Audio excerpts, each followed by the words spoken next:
meticulous. So yes, that's why I want. Not just your okay. I said women. No, maybe generality of women. In some cases, some men are more observant. It has to do with the person. Yes, a woman is a homemaker, right? So because she's at home, she might naturally observe things, you know. But there are some men who are very, very observant, more observant than women. Wow, beautiful. You know, when you come to the studio, I feel the love, I feel the connection between the two of you. You know, and you want to ask this question. You want to ask, what does it take to build that kind of rapport, that kind of, like, it's as if the two minds are connected. You know why I'm asking this question? I've seen the situation, someone I know. I mean, like, the husband is this way, the wife is this way. I mean, you go to the back, I remember we were hosting a particular party, and I was trying to help out, and I went to the back to meet the wife, and the wife is like, is that Masty talking? He talks too much. Is that Masty talking? Please go and tell him to stop. You know, and then we've known over the years that that's how they are, you know. So what does it take? I'm asking now because, like I said, I could feel the connection, I could see it happening, you know. So what does it take? And you are a marriage counselor as well. I must say that Pastor Mike Wangwa is a marriage counselor and is also a writer. I probably would have to mention the book much later. I omitted that fact, but I'll get the facts before we go. So what does it take to really make that happen? Is it built in a week, in a month, in a year? Does it have a timeline? Okay, I think the first thing is to marry your friend. Okay, marry your friend. Before we got married, she was my friend, you know. Okay. We talked about things. So, you know, it's not like you're married to a stranger. It's not like you're acting a movie. You know, when some people get married, it's like they're acting a movie, you know. And these things, they come naturally. You don't force them. You don't legislate them. You don't Bible them. You get. So you don't Bible them. You don't Bible them, you know. So when you tell people, "God says the Lord," I want them to start shining teeth for each other automatically, it won't happen. So you need to, no matter what your religious orientation is, maybe you went through counseling and all that, maybe they saw vision for you that this is your wife, you still need to work on it. Marry your friend. Marry someone who you can relate with, who you can laugh with, you know, someone who both of you won't take each other too seriously. Okay, we don't take each other too seriously. I tease her a lot and she does too, and I don't get offended, you know. If you tease some men and say, what, you don't have respect, you don't know that I'm the chief of my village. You have to kneel down. Yes. To apologize. No, I don't kneel down. But I apologize, I agree that one. Right. So that's it. So what do you have to say? For me, I think the bedrock of any marriage or the success of any marriage lies in the hands of the couple, the ability to communicate effectively. Now, understanding that this is my other half. If a part of me is faulty or dysfunctional or in pain, what I need to do is to help that place heal properly. So if I understand that this is my half, I will not treat him badly, and we will communicate effectively and making the marriage work. That's our goal, and we don't die here. Like people say, we die here, but we're not dying here. We live here. I understand. Yeah, live here. Yeah, you know, you talked about there's something you mentioned. You said be your friend, and that's the first step, more or less. And then you talked about communication. But I've seen situations where somebody was telling me, where we're discussing, and you're saying that a lot of married people started out as friends. After all, if they were not friends, they wouldn't get married. They started like, okay, I like this person, and they're trying to know the person, and they admire the person, and they were sitting there. Then how come by the time they get married 1 year, 2 years, they become like enemies, as if like you are the one responsible for my lack of progress. You are the one always making me angry. And you see the blame games coming, you know, just like that. And before you know it, the divorce is what it's next. Like, this one hates me, this one. What do you think is responsible? 1 year, 2 years down the line, you're like enemies. Like, you know what I'm saying? I understand what so you're what saying. is responsible for that, so that people can avoid that kind of situation? Okay, even though you marry your friend, okay, let me give you this illustration. It's like stoking fires. It's like when you put firewood on fire. Okay, the fire begins to burn the wood, and then somewhere along the line it begins to die down. You need to keep blowing the fire. You need to fan the embers. Fan the embers, yes, so that the wood can keep burning. Okay. So relationships are just like that. You might just say, okay, yes, the fire was hot because people marry with fire. Fire, they burn their body, you understand? Both of you are on fire, you just get married. And you feel that that fire is going to sustain you for the rest of the marriage. It's not going to work like that. You need to keep fanning the embers. You need to keep making effort.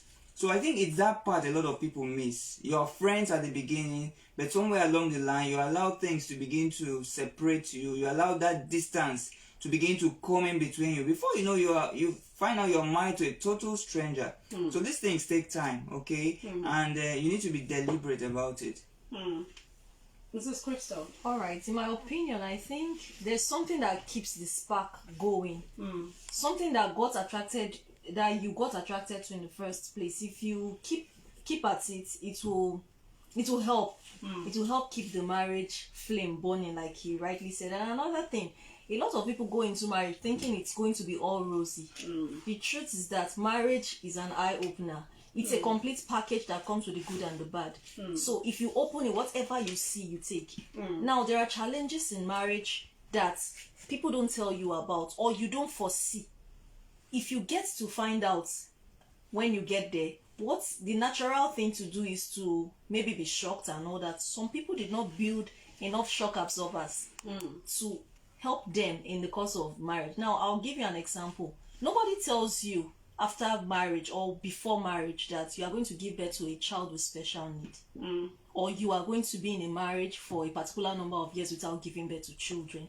Now, these are things that could happen by no fault of any of the parties. It might just happen. It could be a natural occurrence in marriage. Then if it happens, are you well prepared enough to absorb this shock and make the best of it? So a lot of people go into marriage thinking marriage is a bed of roses, but there are also thorns on that bed of roses. Beautiful, beautiful. That's what I said. Thank you so much. Well, if you're listening, the program is Couples Corner, and you, of course, on Rise 106.7. This is Lady Chi, and I have with me this beautiful couple. They've been here before. I know you're surprised. I didn't say all those. How was your journey like? You know, like that kind of romantic tales and all that. But today I didn't say that because they've been here before.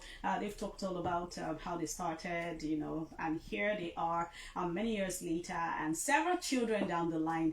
They're still together, okay? So you're going to learn a lot. We're going to talk like it's real, you know, the way real, the way marriage is for real. And thankfully, the husband here, Pastor Mike Wangwa, is a marriage counselor, so it's probably there are one or two things that you can glean from today's program. And of course, he happens to be the writer of a book called "If Your Marriage Is Not Working, Work Your Marriage." Right? I got it right. Yes. That's his book, and it contains a lot of knowledge. And so you may want to check it out because it's fully loaded. I'll check it out, and maybe you can learn something from it. All right, so. You know, very, very interesting. I checked out your page, and I see always writing about your children. Having children is beautiful. It's a beautiful experience. But like I usually say, I talked with a couple last week, and I was saying, you know, having children comes with quite a number of challenges and quite a huge burden also on the relationship, so that if you're not careful, it may cause something else. Because someone said, my children, I'll give 80%, and you know, my husband, I'll give 20%. But that's what the person believes, and maybe that's what works for him. But I don't think so. I think it's just probably an expression. It may not correctly represent what the reality is. So what are some of the things? Like, I know children are beautiful, happiness, but what are the things you deal with normally when you start having children, and how do you handle it to be able to keep, we're talking about fanning the embers, keeping the love alive when you no longer have time?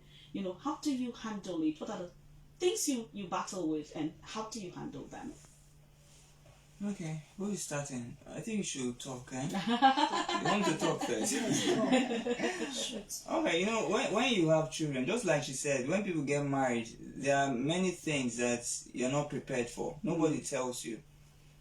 But when you get children, from my experience, you have to deal with things like maybe a child falling sick suddenly, maybe in the middle of the night, and then you have to take that child to the hospital, and You have to deal with children throwing tantrums, and then you being able to strike a balance between discipline and love.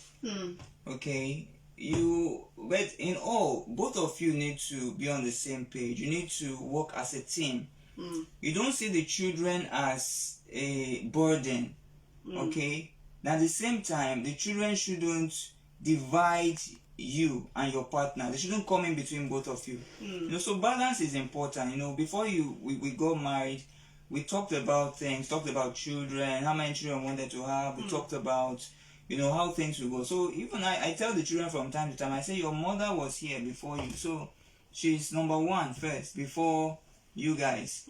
All right, and they understand it. Sometimes they just come around and say, you and this your wife, my son will always say, why are you always talking with that? What are people always say? It's enough.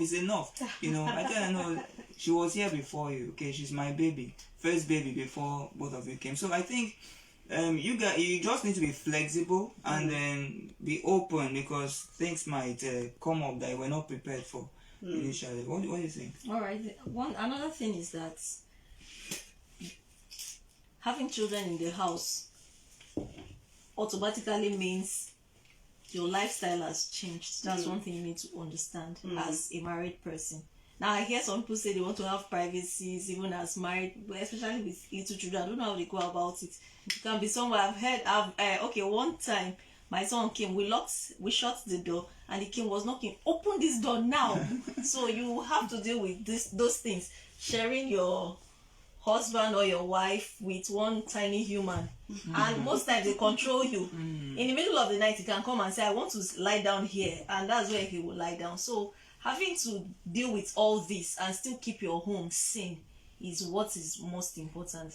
Like I said, balance is important. Understand the place of the children, understand the place of your spouse in the home, and I think that's basically all. Wow.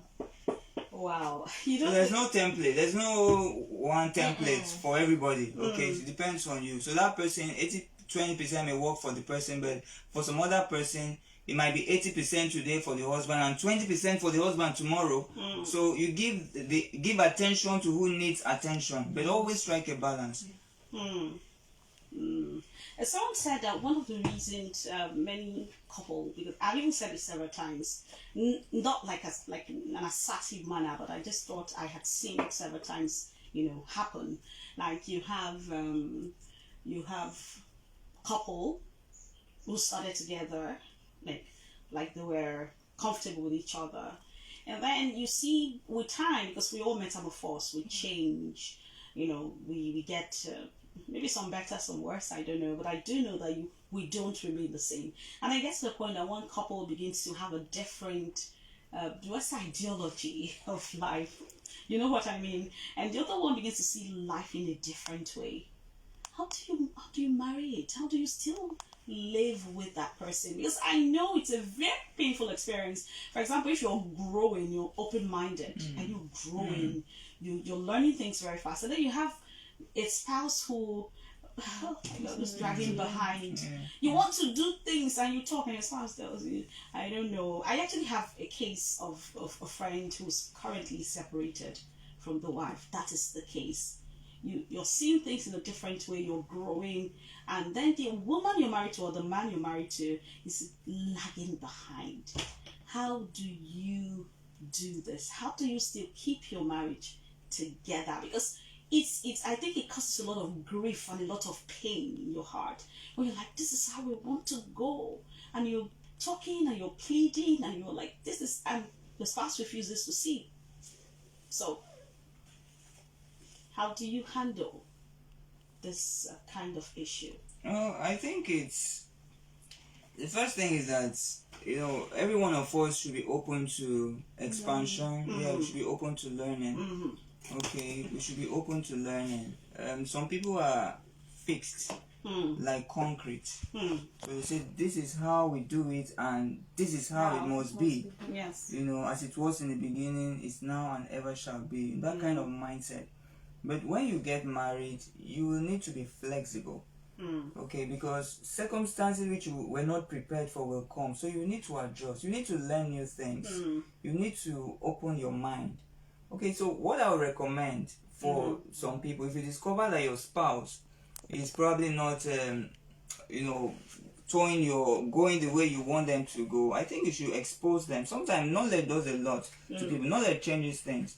So maybe you give her a book to read, or you take her somewhere, she goes, and when she comes back, she becomes a different person. Sometimes you don't need to argue with people because you don't win arguments. But when you expose them, you're able to bring them to your level. Maybe make her watch a movie, or make him watch a movie, make them read a book, make them visit a place, a country, or a particular location, or make them meet somebody. Because when it's coming from you, they will resist it. It's you now, you, the ordinary you. They are living with every spirit of sea finish, as somebody said. So, but when it's coming from another person, maybe they go for a conference and somebody is saying the same thing you have said before. They will come back and say it's a revelation. Meanwhile, it's that same revelation they have been declaring since, but because you are not an honored prophet. Alright, so I think that's it. Okay, Mrs. Crystal. Yeah, same thing like you said. I guess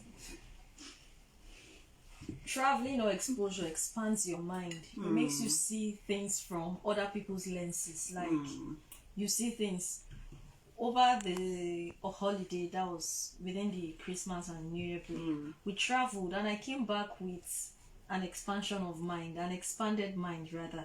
You see things, you see the way people behave, and you discover that in your local area you are feeling like a champion. But I discovered that whatever you think you are, someone out there is better than you are.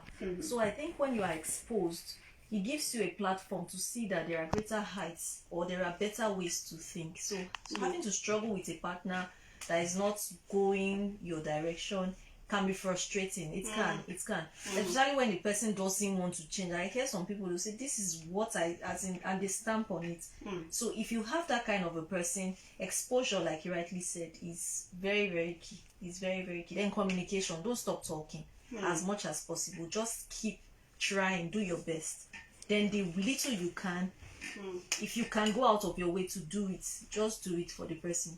It really sounds like an uphill task. Like it's pretty hard, pretty difficult. It might take quite a lot of effort to be able to bring somebody around to yourself. And it brings me to some other thing now for singles. Let's talk about singles. We're talking about marriage and things. Let's talk about singles now. You have a guy who meets a lady, and then the guy has all the physical, like the guy's let's say even the guy's temperament. So the guy's temperament, not just physical, tallies. Like it's exactly what you want. But the guy has this very problem we're talking about. He doesn't see, doesn't understand. And you're single and you're mature and you're thinking, hey, it's 38. What do I do? There are many people like that, you know that. And most of the time they say, make we manage them. Do you subscribe to that one? Make we manage them. And the guys, what do you call it, point of view in life. Maybe you're a hard worker, you're focused. And this same person is not expanding his knowledge, just like we talked about. Now, would you tell the lady, would you tell the guy, make we manage them since it's the clock is ticking. Okay, I would not recommend management for a man or woman that want to marry. I can recommend management for business center, for jobs, a company. Please let me laugh. But when you're dealing with a human being, you're dealing with someone you need to be with for the rest of your life. So managing the person may seem like it is working at first, but over time you discover that those 6 packs don't look so appealing anymore. They'll now be like one 2-pack. Thank you, Darren. You're right there. It'll be like 2-pack or 1 pack, 1 bread loaf.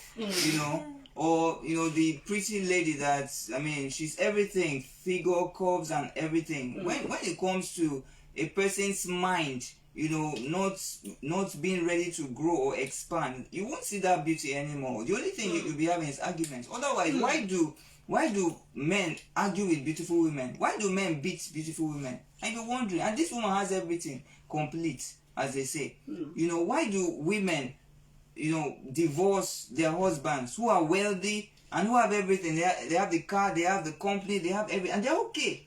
And so, from your own assessment outside, you are looking at these people. These people are complete. They're a perfect couple. It's the kind of couple I want. So, what is the problem?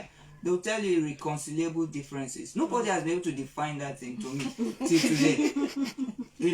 But I think this is what it is. Irreconcilable differences simply means your minds are not aligning.